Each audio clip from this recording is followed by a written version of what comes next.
جو آیت مبارکہ پڑھی گئی وَكُلًّا نَقُصُّ عَلَيْكَ مِنْ أَنْبَاءِ الرُّسُلِ مَا نُثَبِّتُ بِهِ فُؤَادَكَ، اس آیت کا جو مفہوم ہے، اللہ رب العزت فرما رہے ہیں کہ میرے محبوب، ہم نے آپ کو پچھلے انبیاء کے جو واقعات سنائے ہیں۔ پچھلے انبیاء کون؟ حضرت ابراہیم علیہ السلام، اسحاق علیہ السلام، ایوب علیہ السلام، حضرت صالح علیہ السلام، حضرت شعیب علیہ السلام، حضرت ہود علیہ السلام، حضرت اسماعیل علیہ السلام، حضرت یعقوب علیہ السلام، حضرت نوح علیہ السلام، حضرت آدم علیہ السلام، حضرت زکریا اور یحییٰ علیہ السلام۔ تو یہ جو واقعات جو سنائے ہیں، یہ کیوں؟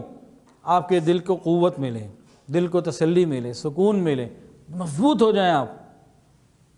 تو غور کرنے کی بات یہ ہے، اگر گزشتہ انبیاء کے تذکرے سے انسان کا دل مضبوط ہوتا ہو تو حضور پاک صلی اللہ علیہ وسلم کے مبارک تذکرے سے امتیوں کا دل مضبوط کیوں نہیں ہوگا؟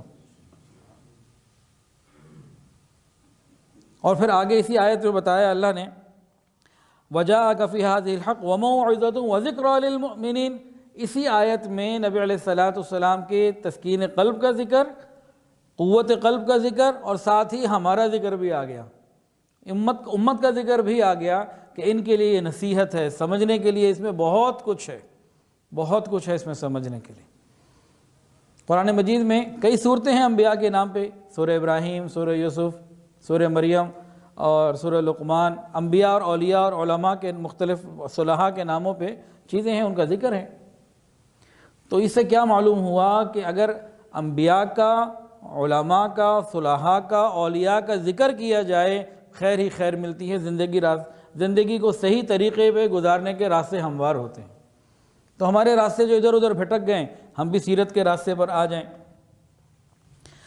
آج ہم لوگ جو ہے نا یورپ کے سامنے احساس کمتری کا شکار ہیں، الا ماشاءاللہ تقریباً۔ ارے جو دیندار لوگ ہیں ان کے اندر بھی یہ احساس کمتری پائی جاتی ہے، میں غلط نہیں کہہ رہا ہوں، دیندار لوگوں میں بھی احساس کمتری پائی جاتی ہے۔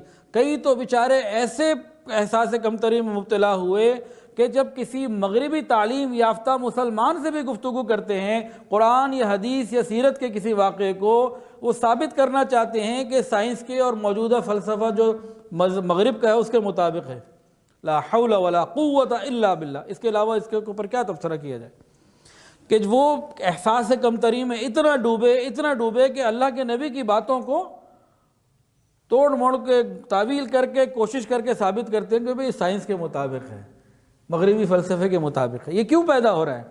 یہ احساس کمتری مغربی تعلیم کی وجہ سے آ گئی، اور ہمارے سامنے چونکہ نبی علیہ السلام کی سیرت نہیں ہے اس وجہ سے آ گئی۔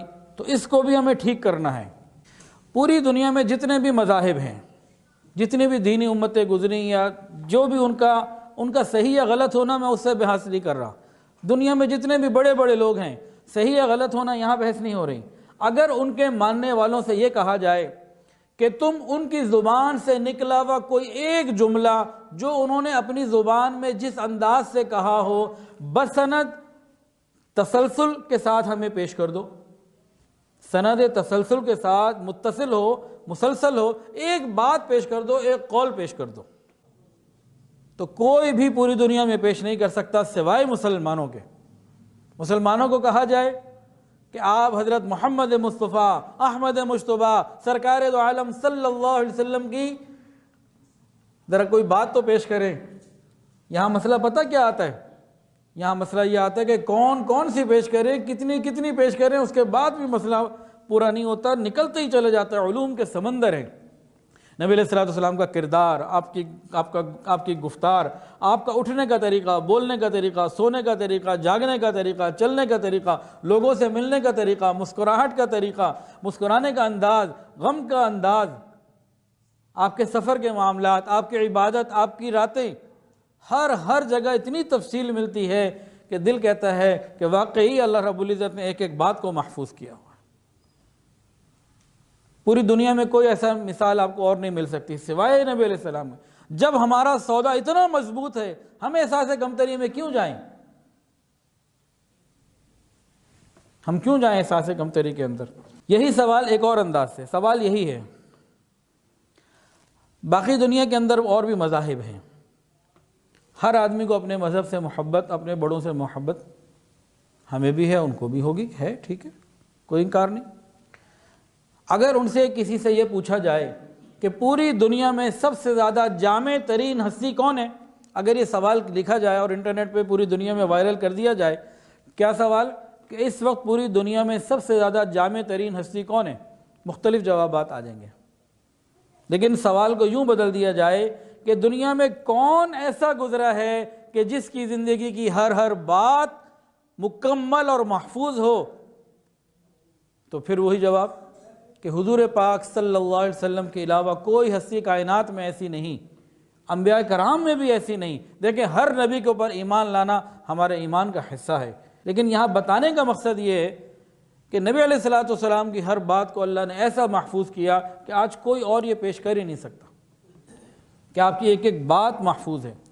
1400 سال میں ایک لمحہ بھی ایسا نہیں آیا کہ امت کا تعلق رسول اللہ صلی اللہ علیہ وسلم سے منقطع ہوا ہو، ایک لمحہ بھی ایسا نہیں آیا۔